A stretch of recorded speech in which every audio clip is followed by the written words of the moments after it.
Hello everyone, welcome back to the channel. Today is a very special day, and it's all thanks to you. We've officially reached 15 subscribers. Can you believe it?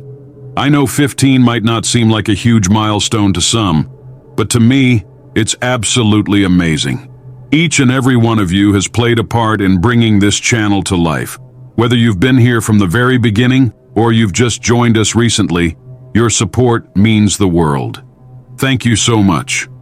Now, enough with the talk. Sit back, relax, and let's dive into today's story. Jake and I had been inseparable since childhood.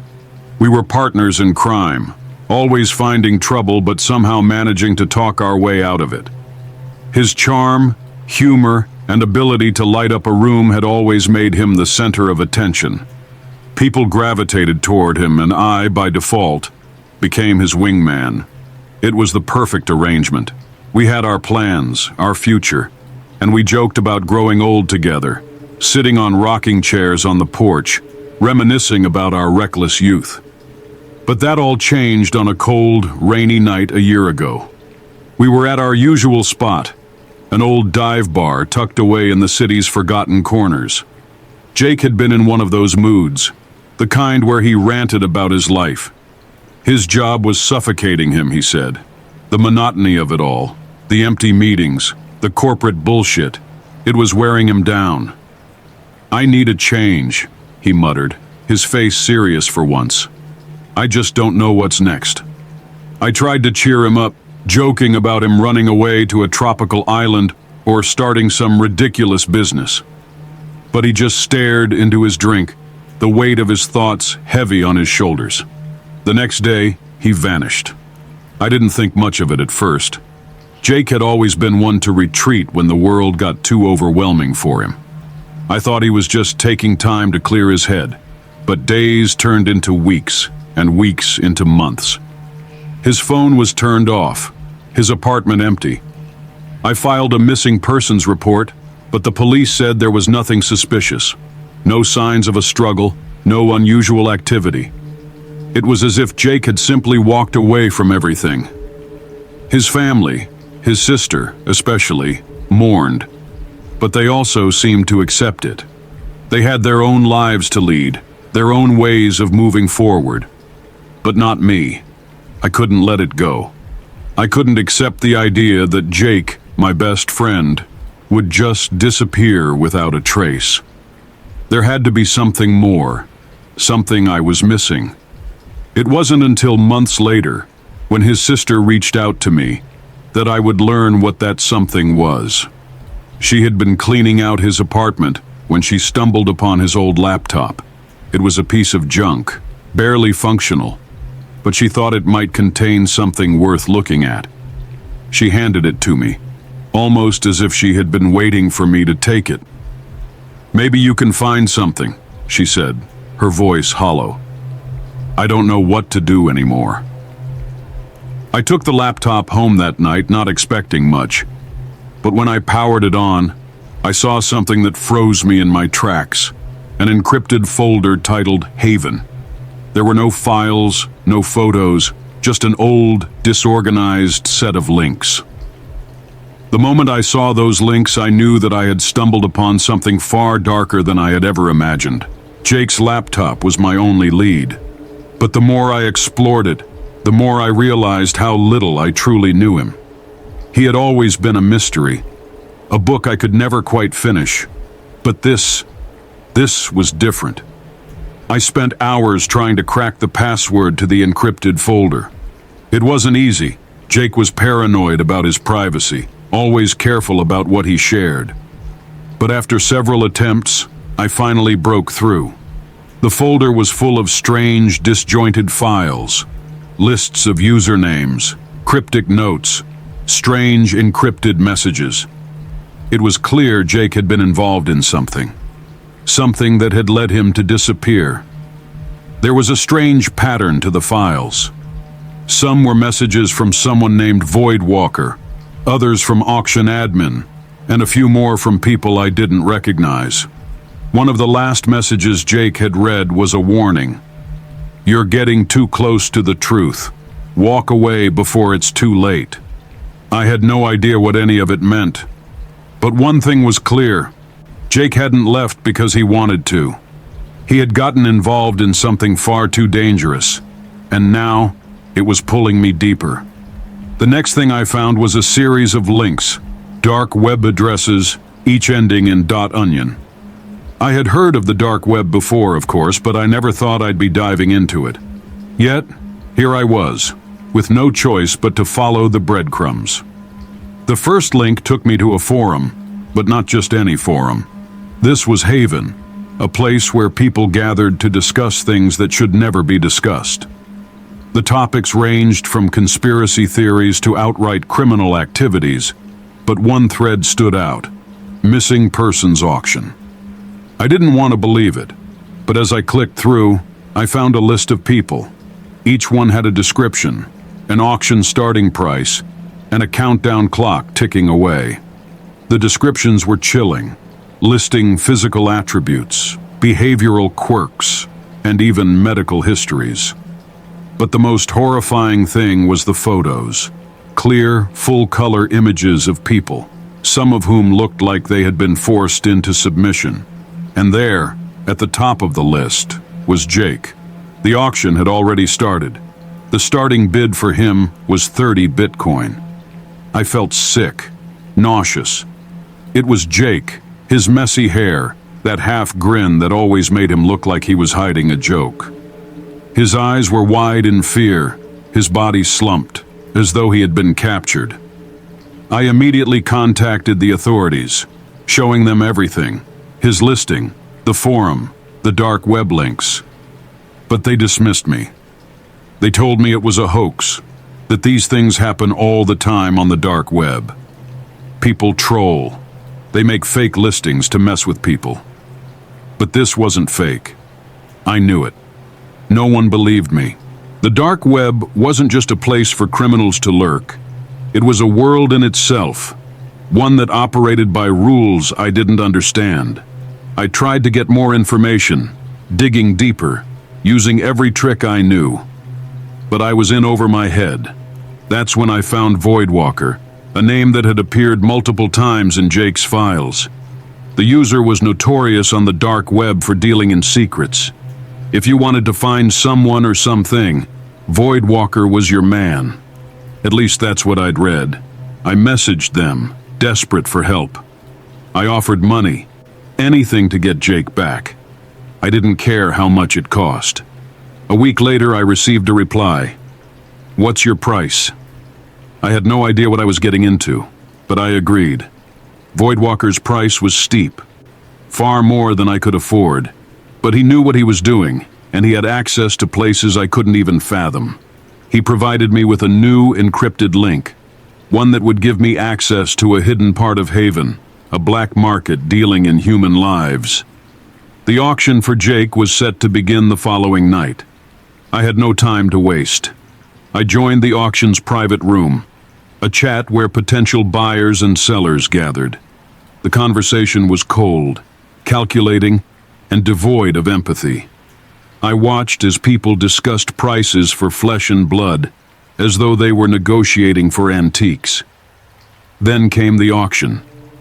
Jake's face appeared on the screen again, this time accompanied by a timer. Auction starts in 10 hours. My heart pounded as I watched the bids rise. The price in Bitcoin climbed higher with each passing minute. By the time the auction was ready to start, Jake's price had reached nearly 100 BTC. I had no idea how to stop it. I tried to contact Voidwalker again, but my messages went unanswered.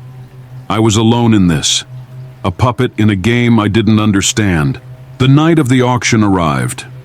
I was glued to the screen, watching as the countdown reached its final minutes. The bidding was intense, far more than I expected. People were fighting for Jake as if he were a rare commodity. As the timer hit 0, the final price was set. 120 Bitcoin. The auction was complete. But then, just as I thought it was over, something worse happened. The screen flashed, and a new message appeared. Lot 46 is now closed. Final buyer confirmed. A name appeared at the bottom of the screen, the Sovereign. Suddenly my phone rang. It was an unknown number. I answered it, my voice shaking. A calm, cold voice spoke on the other end. "You think you can save him? You can't. You're too late." Then the line went dead. I ran to Jake's last known location, a dilapidated warehouse on the edge of town. But it was too late. The place was abandoned, empty. I heard nothing but the sound of my own breath, echoing through the darkness. I had failed, but the terror didn't end there. As I walked out of the warehouse, a figure stepped into my path. The man was tall, dressed in black, his face obscured by shadows. In his hand, he held a phone. He raised it slowly, showing me a single image. Jake, alive but barely conscious, chained to a wall. And then the message came through. "You're next." I froze, my heart racing as the figure's words echoed in my mind. "You're next." I took a step back, my pulse hammering in my ears. The man didn't move, didn't say another word. The message, though, was clear. Whatever game I thought I was playing, it was much bigger than me. The Sovereign had control, and I had no idea how deep this went. But I couldn't give up. Not now. Not after everything. With a rush of adrenaline, I spun around, racing down the alley toward my car.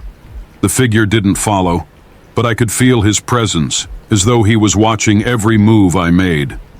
My hands were shaking as I fumbled with the keys, starting the engine and peeling out onto the road. The sky above was dark, heavy with the weight of the storm. But I had one thing in mind. I wasn't going to lose Jake, not after everything I had uncovered. I drove like a madman, my eyes darting between the road and my phone. I had one final lead. Voidwalker had reached out, finally. There was a location, a time, and a chance to find Jake before it was too late. But the Sovereign was a shadow looming over everything. I wasn't sure what I was up against, but I knew one thing. I couldn't fight this alone. I needed help. Pulling over, I made a call to the only person who might know what I was dealing with. Someone from Jake's past, a former colleague who had hinted at knowing more than he let on. It was a long shot, but it was all I had left. The phone rang twice before he picked up. "You're in too deep," he said, his voice gruff, almost as if he had been waiting for this moment. "Jake's not just missing. He's part of something bigger, something dangerous. And you're right. You can't do this alone. You need to come to me. I'll help, but you need to trust me." Without hesitation, I agreed. He gave me a location just outside the city, near a rundown building with no lights. It sounded like a trap, but it was the only shot I had left. As I sped off toward the meeting spot, my mind raced. What had Jake gotten involved in? Who were these people? And why was I being dragged into this? But one thing was certain. I couldn't stop now. Not when there was still a chance to save him. When I arrived, the figure from the warehouse wasn't there, but the night felt just as oppressive. My contact was waiting in the shadows. As I stepped out of the car, he approached, his face hidden beneath the brim of a worn hat. "You've got guts," he muttered. "But guts won't be enough to take on the Sovereign. We need a plan, and fast." He handed me a folder, thick with information. The words on the first page burned into my mind. The Sovereign's network is vast. No one gets out once they're in. I opened the folder, scanning the documents. There were blueprints, names, and locations, details about the auction, the black market, and the mysterious people controlling it all. And then I saw it. A name stood out among the rest. Haven. It was more than just an auction site. It was the heart of something far more sinister, a network designed to exploit those who had nowhere to run. And Jake was the key. "I'll help you," my contact said, his voice steady. but you'll need to follow my lead. This is bigger than anything we've faced." I nodded, swallowing the lump in my throat. I wasn't ready for what was coming. But I didn't have a choice anymore. I had to face whatever dark forces Jake had gotten caught in. There was no turning back. The Sovereign had made their move, and now it was time to make mine. Together we would find Jake, and we would make sure that no one ever disappeared into the shadows again. I didn't know what to expect when I arrived at the location my contact had provided, but the rusted gates of the old warehouse greeted me like a warning. The wind howled, the rain still pouring down in sheets, as if the world itself was trying to wash away the horrors that had unfolded here. I gripped the folder tighter in my hands, my mind racing through the tangled mess of clues I had pieced together. The Sovereign, Voidwalker, the auction, the dark web. They were all part of something that had pulled Jake into its web, and I knew deep down that this was bigger than anything I could have imagined. I stepped out of the car, my breath visible in the cold night air, and made my way toward the warehouse. My contact, the man from Jake's past, was waiting by the door, his face obscured by shadows. He didn't say a word as he handed me a heavy metallic object. I recognized it immediately. It was a lock-picking set. "You'll need this," he said. "This is where it all ends, but not without a fight." I nodded, my stomach churning with a mix of fear and determination. I had no choice now. Whatever came next, I had to face it. We entered the warehouse in silence. The place was massive, its dark, cavernous interior filled with shadows that seemed to shift with every step. The faint sound of voices reached us, carried by the echoes of the empty space. My contact led the way, his steps purposeful, as if he had been here before. We moved carefully, the sound of our footfalls muffled by the thick layer of dust that covered the floor. Then, we saw him. Jake, chained to a chair in the middle of the room, his face bruised, his eyes barely open. The sight of him made my heart stop, and for a moment I couldn't move. I had found him, but it was clear this wasn't over, not by a long shot. "That's him," my contact whispered. "The Sovereign's grip is tight, but we've got one chance to end this." The room seemed to come alive with movement as men in dark suits appeared from the shadows. They had been waiting for us. A dozen or so figures surrounded us, blocking our escape. My heart raced, but I didn't back down. This wasn't just about saving Jake anymore. It was about taking down the whole operation. A man stepped forward, tall and menacing, his face obscured by a mask. The Sovereign. "You think you can stop this?" His voice was low, dripping with disdain. "You're already too late. You've played right into my hands." I glanced at Jake, his eyes flickering as he tried to focus. He was barely conscious, but there was something in his gaze that said he was still fighting. "You don't know who you're dealing with," I said, my voice steady despite the fear twisting in my gut. "This ends now." My contact moved quickly, pulling out a gun and aiming it at the Sovereign's men. "Get Jake now!" he barked. I rushed forward, unlocking the chains that bound Jake to the chair, my hands trembling. As I freed him, the gunfire erupted around us, chaos breaking out in the warehouse. The Sovereign's men scrambled, but they weren't prepared for this. They had underestimated us. I lifted Jake in my arms, ignoring the pain in my own body as I dragged him toward the exit. My contact covered us, firing strategically to take out the remaining threats. We had no time to waste. We reached the door just as more figures emerged from the shadows, but this time, we weren't alone. Sirens wailed in the distance. The cavalry had arrived. The police, alerted by my contact's hidden connections, stormed the warehouse, surrounding us. The Sovereign's grip on everything was slipping. The remaining members of his operation were arrested, their empire collapsing in front of our eyes. The auction, the dark web, The human trafficking.